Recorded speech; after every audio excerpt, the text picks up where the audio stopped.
A very warm good afternoon to all of you. Dear students, I welcome you all in digital class of biology. Dear student, in my yesterday's lecture, I have told you about the mind map of the chapter 17, that is breathing and exchange of gases. Today, I would like to give you the summary of the chapter. Okay, I hope so that you will pay attention and will try to understand everything. But before that, I would like to say something. Okay, which Lord Krishna says in Bhagavad Gita, that if you don't fight for what you want, I repeat, if you don't fight for what you want, please don't cry for what you lost. So dear students, keep fighting, keep working hard for the things what you want. Okay, so with this beautiful thought, I would like to start with the revision of chapter breathing and exchange of gases. Dear students, first of all, you need to remember certain terms, okay, such as breathing. Okay, what is breathing? Another name for breathing is external respiration. Okay, so it is simply the process of exchange of oxygen from the atmosphere with carbon dioxide, which is produced by the cell. Okay, carbon dioxide is produced by the cell, and which organelle of this cell? It is mitochondria. Clear? Student, then second term is carboaminohemoglobin. What is this carboaminohemoglobin? Student, it is a compound which is formed in your RBC when carbon dioxide combined with hemoglobin in order to transport carbon dioxide. About this term we will study in the transport of carbon dioxide. Second term is inspiration. What is inspiration? Okay, when we inhale the oxygen, okay, or fresh air with the help of our lungs, okay, and then finally it will diffuse into the blood. Second term is expiration. What is expiration? Okay, another term for expiration is inhalation. What happen in this? Carbon dioxide, okay, which is given up by the venous blood, okay, or which is formed in your tissues, it will flow away, okay, it will flow into your lungs and then finally to the exterior portion through your nostril. Okay, inhalation, that is inspiration, expiration, that is exhalation. Clear? Next important term is, dear student, respiration. What is this respiration? It is the sum total of physical and chemical processes by which oxygen and carbohydrate, okay, they are assimilated into the system and the oxidation products like carbon dioxide and water are given off. What happened? The food, okay, that is carbohydrate. Here I will take glucose, okay, C6H12O6, okay, in the presence of oxygen, it will break down to release carbon dioxide, water and energy, okay, and this energy is used up by us to do any kind of work. Understood? Okay. Student, second term is diaphragm. What is this diaphragm? Okay. About this you have studied in the diagram of your human respiratory system. Okay. What is this? It is membrane like structure, okay, which separate your thoracic cavity from the abdominal cavity. Okay, thoracic cavity, it is that cavity where your heart is there, your lungs are there, and abdominal cavity, it is the cavity or it is the place where your stomach is there. Clear? Next term, student, hypoxia. It is important, okay, for your board point of view. What is hypoxia? Student, here your tissues did not get sufficient supply of oxygen, okay, and we have a breathing problem. Clear? Next is, student, partial pressure. What happened in this? The pressure which is contributed by an individual gas in a mixture of gases. Okay, for example, we know that in air, okay, maximum type of gases are there, okay, but when we individually take one gas, that is known as partial pressure, okay, and out of the mixture of gases, okay, our lungs only accept oxygen, okay, so that is the partial pressure of oxygen, okay, and the partial pressure of oxygen is high in the atmosphere, that is why it moved from higher concentration to the lower concentration. Okay, automatically if we don't want to breathe, then also, okay, breathing would be there automatically. Why? Because your gases will automatically move from higher concentration to the lower concentration. Clear? Student, next term is pharynx. What happened in this pharynx? Okay, it is a tube, okay, I can say, which connect your mouth and nasal passage. Okay, so it is a common passage for your air and food. Next is Adam's apple. What is this Adam's apple? Okay, mostly we found this in males. Okay, it is a projection which is formed by your thyroid cartilage. Okay, and it surrounds the larynx at the front of the neck. Next is student tidal volume. The definition of these are very important. You need to learn all this. Okay, first is tidal volume. What is this? It is a volume of air, okay, during normal respiration. Okay, at this moment, okay, I am just doing simple breathing and normal respiration is going on, okay, in my cells. So that is my tidal volume, okay, and it is 500 ml. Second is inspiratory reserve volume. What is inspiratory reserve volume? Student, it is additional volume of air which is inspired by forcible inspiration. Now I am doing yoga. Okay, in yoga what we do? We artificially inspired, okay, forcefully we inspired more and more oxygen. So that is known as inspiratory reserve volume. Okay, and its volume is 2500 ml to 3000 ml. Clear? Next student, it is expiratory reserve volume. What happened in this? Expiratory, okay, means additional volume of air a person can expire by forcible expiration. Here also this expiratory reserve volume occur when we do yoga. We artificially or we forcefully expire, okay, certain amount of carbon dioxide into the atmosphere. Clear? And tidal volume is normal. Here we are not forcing any oxygen to enter or carbon dioxide to go out. Clear? Student, next is your reserve volume. Volume of air remaining in the lungs even after forcible expiration. Okay, now I am doing yoga, okay, and suppose there is expiratory reserve volume is going on, okay, but student, please make it sure that still there is some air in my lungs, otherwise my lungs can get that collapsed, okay, if there would not be any air. Okay, so some amount of air is there in your lungs and that is known as reserve volume, and it is about 1100 ml to 1200 ml. Clear? Student, next your pulmonary capacities. Okay, please you need to learn about all this definition. What happened in these? Okay, it is just the mixture of your pulmonary volumes. What is inspiratory capacity? When your tidal volume combines with your inspiratory reserve volume. Okay, then similar expiratory capacity, functional residual capacity, vital capacity, total lung capacity. What is total lung capacity? Student, it include your reserve volume, then expiratory reserve volume, tidal volume, inspiratory reserve volume. Okay, all these plus residual volume. Clear? Next student, pulmonary. What is this pulmonary? Pulmonary is a term related to your lungs. Okay, so it is given a special prefix, that is pulmonary. Following are the steps which involved in your respiration. First is student, intake. Okay, intake and exhalation of your air. Understood? We will take oxygen and we will exhale carbon dioxide. Second is diffusion of gases across the alveolar membrane. What is this alveolar membrane? Alveolar membrane is the membrane of your alveoli. We know that alveoli is the main site of gaseous exchange. So diffusion would occur in your alveolar membrane only. Clear? After that student, transport of gases by the blood. Okay, we know that your blood contain carbon dioxide also and oxygen also. Okay, oxygen it will take and it will transport into cells, and carbon dioxide it will exhale. Clear? Second is student, fourth is student, diffusion of oxygen and carbon dioxide between blood and tissues.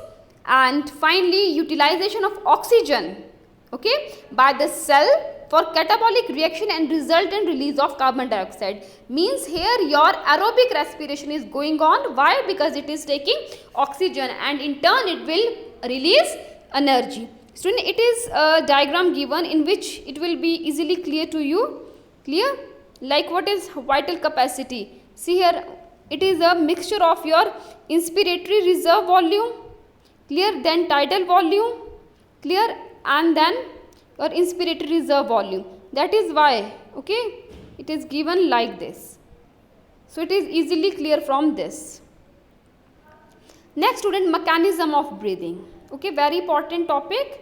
Okay, and you need to write this also and you need to learn this also. Okay, what happened in this student? what happen if the pressure within the lungs is less. ठीक है, अगर आपके lungs में pressure कम होगा, ठीक है, कहाँ से, एटमॉस्फेरिक प्रेशर के कंपैरिजन, तो क्या होगा, कोई चीज़ बाहर से आपके अंदर आएगी. Understood? At that time what happen? The contraction of your diaphragm increases. Clear? If it will contract, it will move down. It will move down. Clear? And it will create more space for the entry of your oxygen. Okay, your intercostal muscle, they will also contract, your ribs will raised. Okay, and this will increase the volume of thoracic chamber. Why? Because student, here see, air is coming.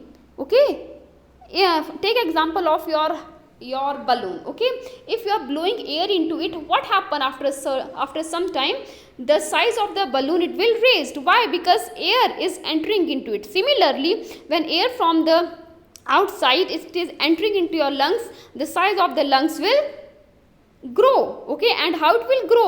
When your diaphragm, it will contract downward. Okay, it will become flat. Clear? Understood? And this will forces the air to move in the lungs. Clear?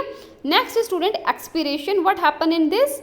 Okay, there is relaxation of diaphragm and sternum, okay, to their normal position, and it will reduce the volume of your thoracic and pulmonary volume. When your air will move out from your lungs, automatically what will happen? The volume of your lungs, it will decrease.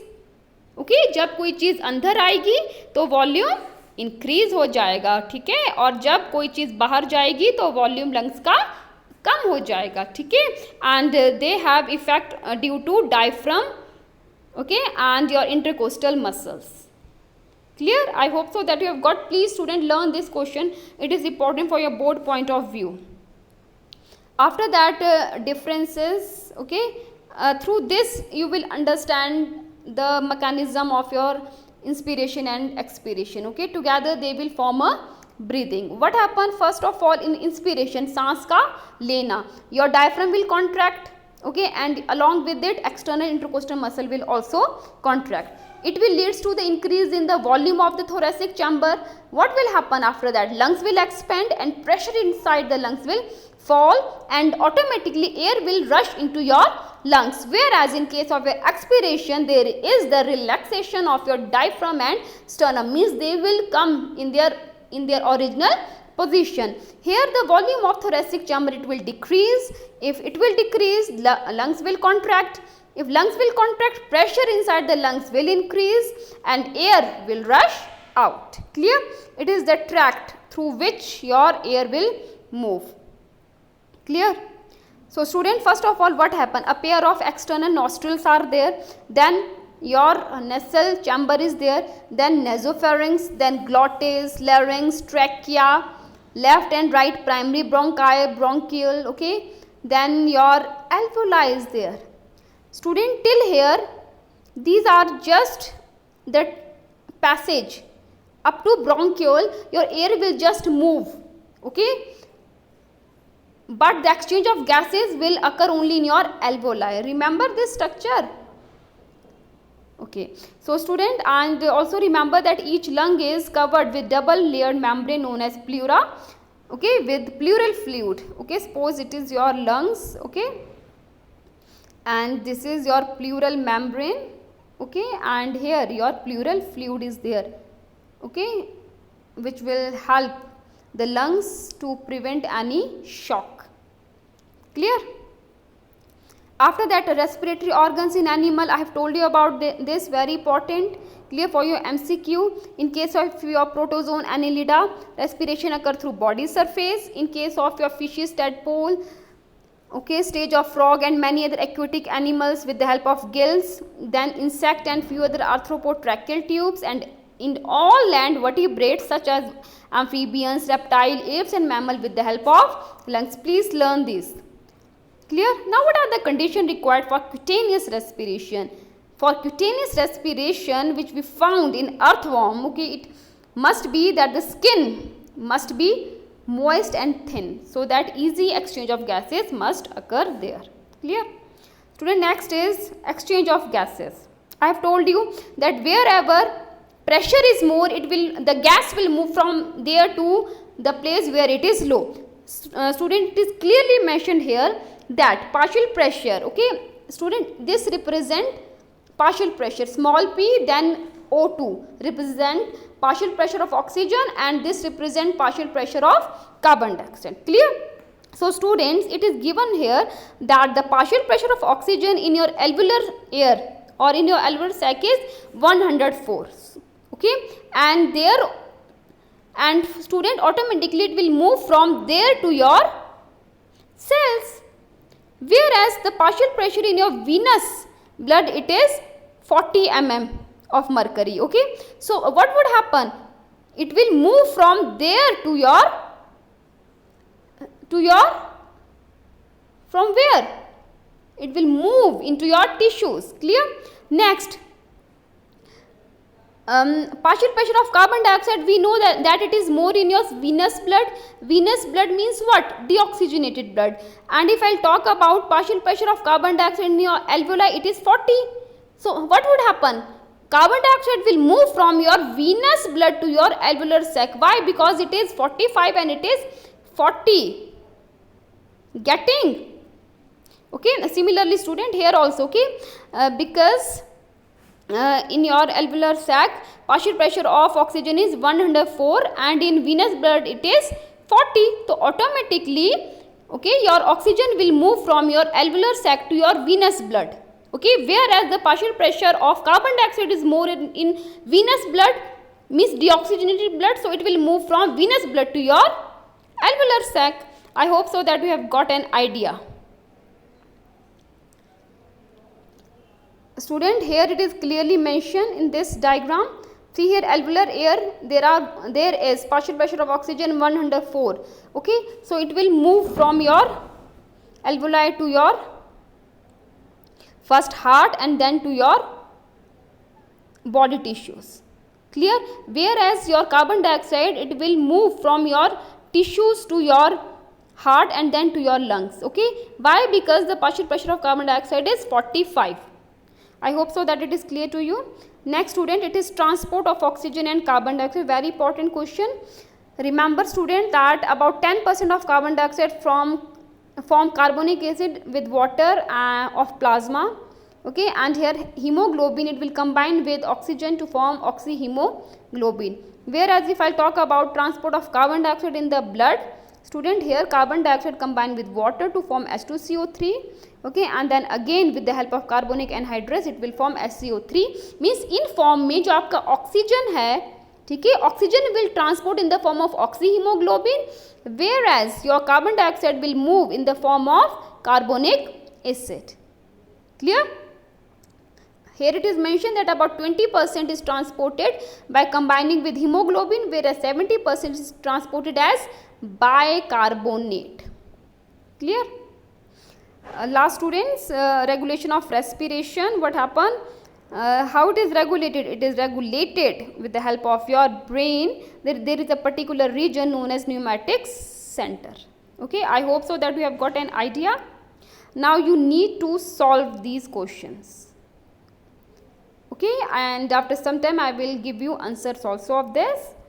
It will let you know that whether you have understood the chapter or not. So student, that's all from my side. If still there is any query, please feel free to call me. Thank you and have a wonderful day ahead.